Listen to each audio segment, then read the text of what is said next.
Taupō District. I'm Libby O'Brien from Taupō District Council. We've been looking at ways that we can focus on the essential services while cutting back on spending. So we've been looking across the organisation to find some of those little savings that make a big difference. Like, we probably don't need as many of these. I have no idea what is happening here. And we reckon we probably don't need as many cars as we've currently got. Hey Faith, come on man, get out.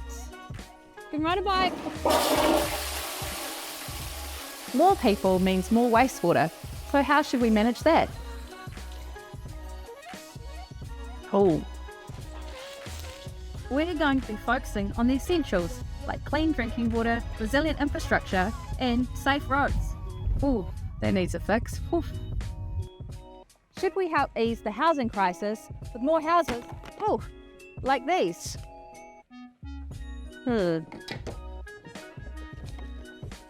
We definitely don't need this. Oh, kia ora, man, David. I'm going to leave you to it. The councillors and I need your help with the long-term planning. Please go to the council website to help out.